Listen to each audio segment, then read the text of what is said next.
Gaza border के एकदम करीब इजराइल के अश्कलोन शहर में जहां इस वक्त मैं खड़ा हूं, यहां अब भी धमाकों की गूंज है और हवा में बारूद की गंध है।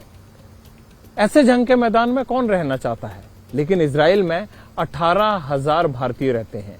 इनमें से 212 हिंदुस्तानियों को आज ऑपरेशन अजय के तहत वापस ले जाया गया।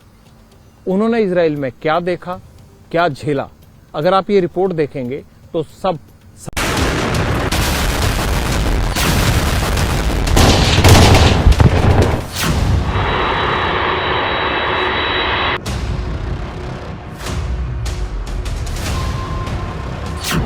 चेहरे पर सुकून है और दिल में वतन वापसी की खुशी। ये इजराइल से हिंदुस्तान लौटे 212 हिंदुस्तानियों की कहानी है। इन्होंने जंग में क्या कुछ झेला, वहाँ हालात कितने भयंकर हैं, पहली कहानी स्वाति ने सुनाई। पहली बार वॉज रियली क्रेजी, ऐसा समझ नहीं आ रहा था कि क्या हो गया है एंड थोड़ा फ्रीज हो गए थे। बट उसके बाद Israel is very safe, like उन लोगों ने शेल्टर्स बना के रखे हैं। हमारे अपार्टमेंट के अंदर एक शेल्टर है, जैसे ही सायरन सुनाई देता है तुमको शेल्टर के अंदर भागना होता है and then we were like all safe. So Air India के स्पेशल चार्टर प्लेन से राकेश मिश्रा की भी वतन वापसी हुई।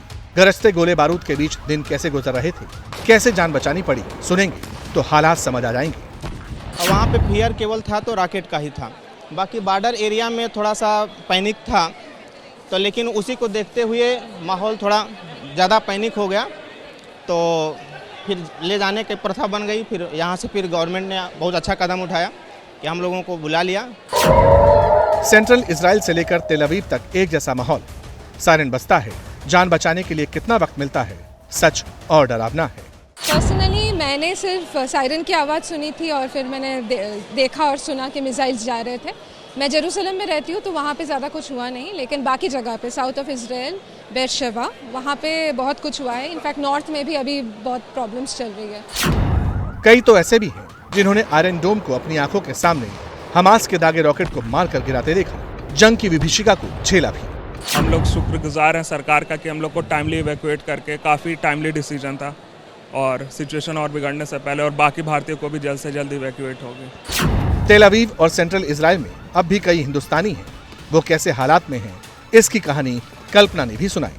हम लोग ऑफ कोर्स बहुत डिस्ट्रेस थे वहाँ पे थोड़ा, कि अगर आप बार बार सायरन सुनते हो और फिर कुछ फटने की आवाज़ सुनते हो तो आप डिस्ट्रेस्ड ही होते हो। पर मतलब things are getting better. Israel से भारत लौटे 212 हिंदुस्तानी खुद को खुशनसीब मानते हैं। जो भारत आना चाहते हैं, सरकार उनके संपर्क में है। साथ ही ऑपरेशन अजय की पहली कामयाबी का भी जश्न है। That our government, his government, will never leave any Indian behind. Any Indian anywhere in the world that finds himself or herself in harm's way, our government, our Prime Minister is determined to protect them, bring them back home safely. We are deeply grateful to our Prime Minister and of course everybody involved, the Minister Jaishankar, the team at the External Affairs Ministry, the flight crew of this Air India flight for making this possible, for bringing us. Israel में 18,000 से ज्यादा हिंदुस्तानी बसते हैं। जो देश लौटना चाहता है उसके लिए सरकार ने ऑपरेशन अजय शुरू किया है। रोजाना एयर इंडिया का स्पेशल विमान तेल अवीव जाएगा और भारतीयों को वतन वापस लाएगा, इस उम्मीद के साथ कि भारतीयों को एक खरोंच तक न आए। जैसे ही घड़ी का काटा दोपहर 2:30 पे आए, बबीता जी का दिल सास बहू साजिश के लिए मचल जाए।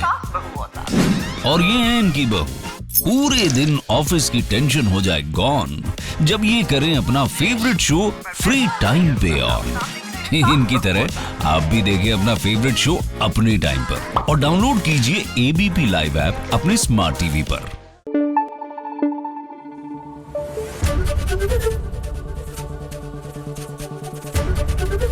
एबीपी न्यूज आपको रखे आगे।